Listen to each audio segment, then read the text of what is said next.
Welcome to this Believe in NFL Draft Prospect podcast interview edition, bringing you interviews with some of the best prospects in all of college football. Of course, it is a Thursday, so you're well aware of that.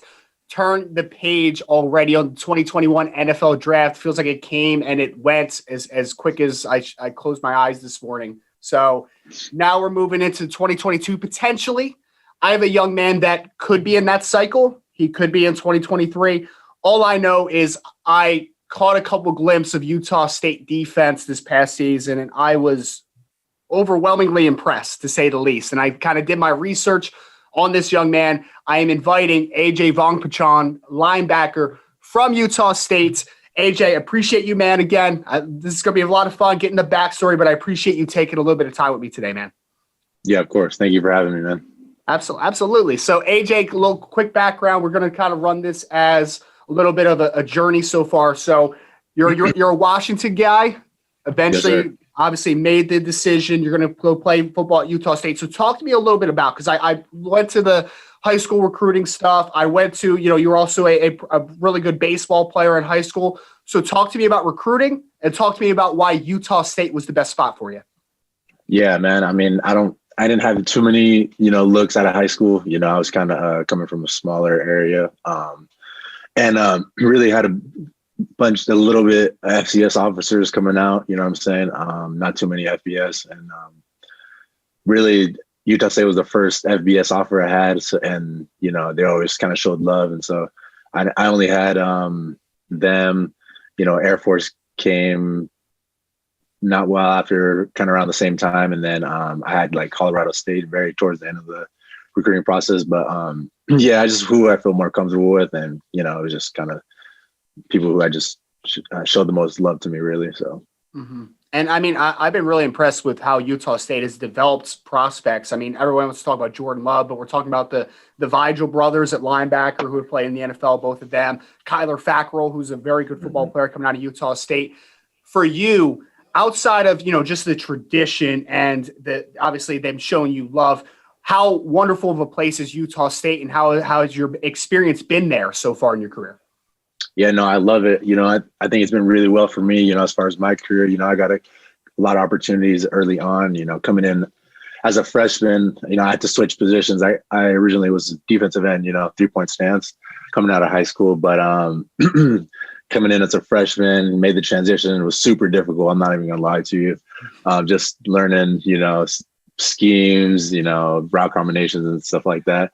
But, through, fall camp and, we didn't have a spring ball last year before, with COVID, but kind of just going through the season and learning that as I went, you know what I'm saying? But, I thought it was really well, and kind of just really happy with what I chose. And AJ, I'm kind of curious.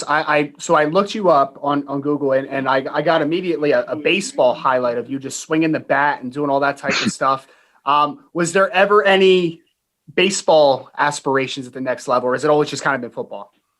No, it's always kind of been football. I just always loved football more. I just remember, when I was in baseball season, just missing football. It was just just a lot more slower pace. It's just a whole totally different game. But yeah. Yeah. Well, I know I'm very well versed in your transition, because I actually played when I was in high school. We played a 50 defense. So we played a 5-2. I was like a drop end in the 50. Right. And then when I went to college, played at Frostburg State, which is a D3 school out in Maryland. And we ran a 4-2-5 defense. So I played inside linebacker. I played the will spot in the 4-2-5. So I'm completely understanding of that transition. It's difficult, man. It is super not difficult. Easy. For you, what was the hardest part of that transition? And what was maybe something that came a little more naturally for you? Yeah, the hardest part of the transition was definitely just coverage. And I think that's still something that I need to work on.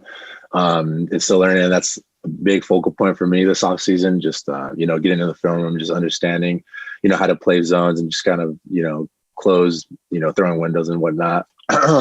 And what came easier was kind of just the run. You know what I'm saying? It still wasn't the easiest to, see pullers immediately, you know what I'm saying? Read keys, just kind of see the whole picture rather than seeing, just staring at one thing, you know what I'm saying? But, I think as time went on that got easier, but you know what I'm saying? I'm still got a long ways to go, and I'm just going to continue to work. Thank God for guards, man. They take you to every play. You know? Exactly. Exactly. Yeah, man, it's definitely a tough transition. And that was the same thing for me too. Is I always saw red, right? So like after my trigger step, I'm coming downhill. Like I don't want to redirect and go and get back into my zone coverage. Like I don't want to do that. For you, one thing that I was impressed with is like you can obviously see the defensive end background because the first game I saw of you was in Nevada when you had that safety on Carson Strong, right? And then you can kind of just see you have just an understanding of space when you're a rusher. You just kind of have that feel to you. What has been the biggest improvement now in your game? You mentioned, you still need to improve the ability for, after post trigger, get back into my zone, all that type of stuff. From a physical development perspective, though, like what do you feel has been kind of the biggest improvement in you over the last couple of years?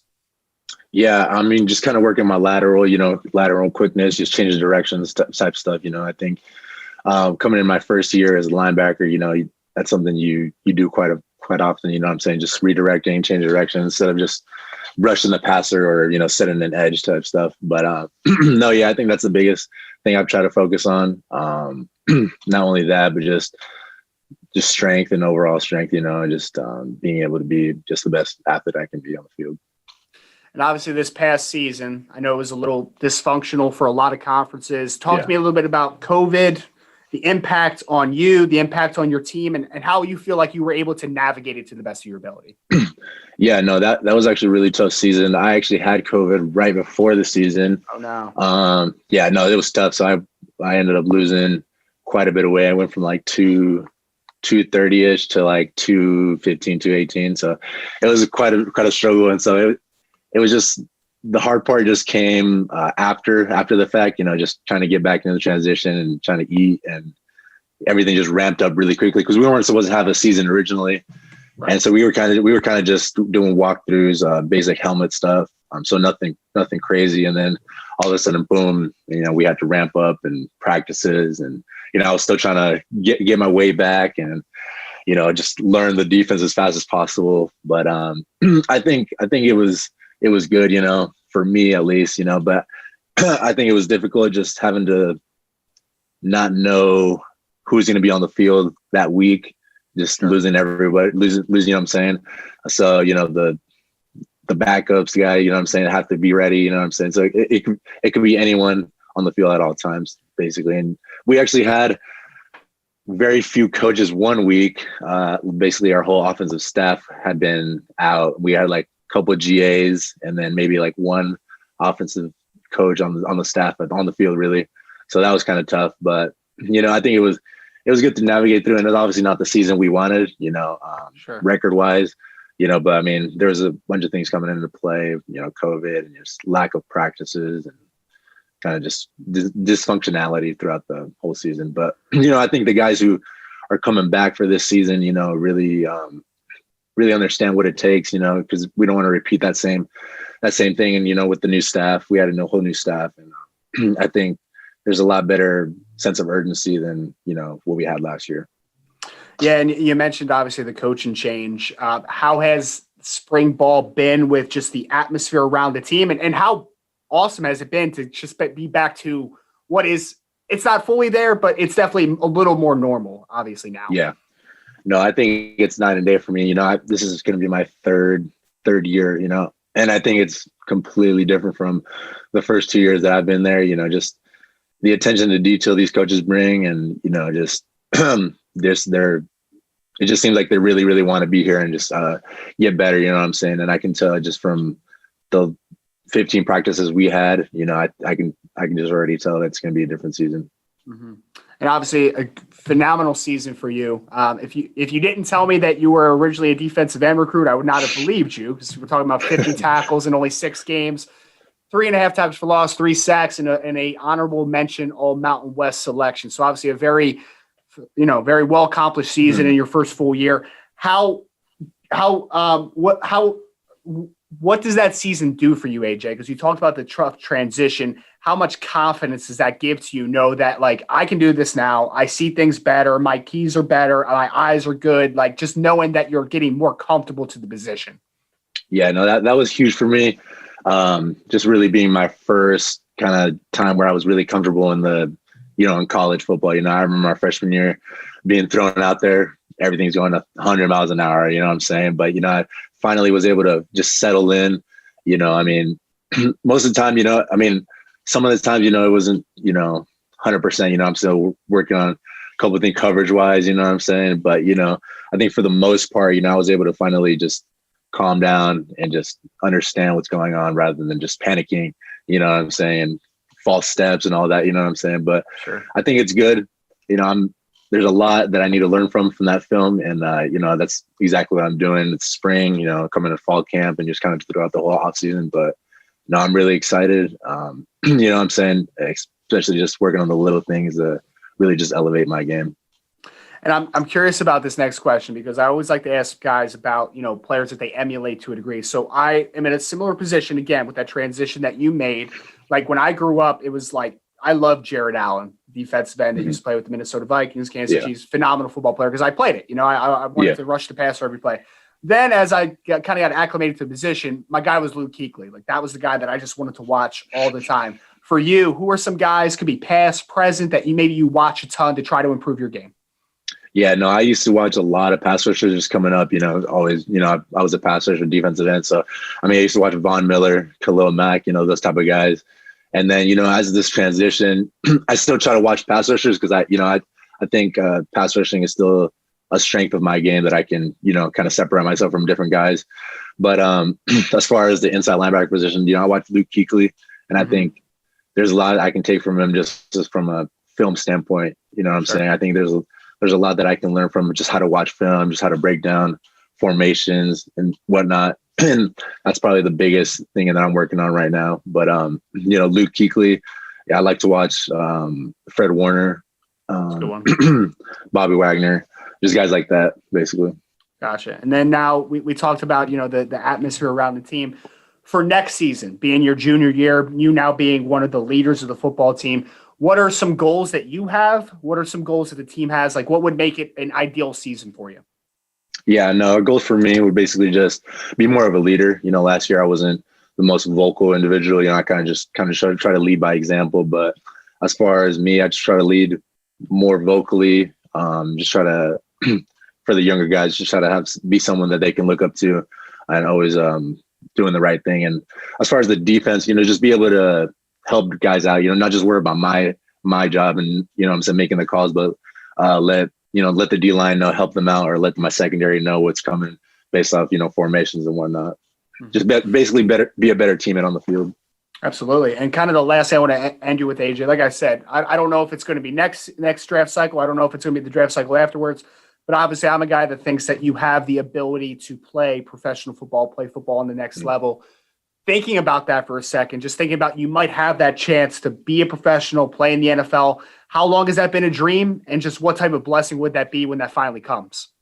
No, yeah, it's always been a dream, man. Even just growing up, obviously, and even through high school, I always kind of had that chip on my shoulder because I felt like, I didn't really get the attention I deserved, coming out of high school. And, but I'm very blessed to, have the opportunity that I have now, just being at Utah State and kind of the opportunities that I had early on. But, just working with that, just making the most of it and just working every day, trying to better myself and, just basically just trusting the process, you know what I'm saying? But it would be an absolute blessing to be able to get the opportunity. AJ, I forgot I wanted to ask you one other thing. I saw that you're a mechanical engineering major. Take me, man, that is got to be, because I play D3 football, which is a lot less intense than playing Division I, obviously, right? I was a education major. And for me, I felt like I was just always busy. I couldn't stop. You have to be a madman to want to be an engineer and to play football. It's got to be a grind, man. It's got to be. I'm not going to lie. So I actually recently just changed it, but so I'll walk you through it. Basically, I've always been really, really good with math and stuff. Like that's kind of just been my thing, and that's come naturally. Yeah. And so I've always could do it. Just these first 2 years were they were tough. I'm not gonna lie. Just basically from not from a load standpoint, just from a time standpoint. It was just really, really tough to balance both. And if I wanted to be good in let's say mechanical engineering, I just want to get good grades. It would sacrifice time to being good on film and like just bettering myself on the field. And that was kind of a thing I just kind of struggled with for a minute, just deciding between the two. But, at the end of the day, I just wanted to, put everything I had into, football and stuff. And I ended up changing to international business, which, Gotcha. Yeah. Gotcha. I had to ask, man, because that is an intense thing. I had a friend that was chemical engineering, and he was like he didn't sleep. I was like, when do you sleep? No, it was no time. Like as soon as football was done, I'm right into homework and then sleep, and then no time to do anything else. Like everyone else is doing everything else, but I'm in there just grinding away, just on the textbooks and stuff. Well, I'm sure the new coaching staff is very happy that they're going to have AJ Vongphachanh full time here as a linebacker, a little more free time from the workload. Obviously, AJ, appreciate you, man, again, and taking a little bit of time here. This was awesome. It's always nice to be able to read the backstories and everything, but be able to just talk to you firsthand. This was fantastic stuff, man. Appreciate it. Yes, sir. Thank you so much, man. I appreciate you just taking the time off your day and just meeting with me. You feel me?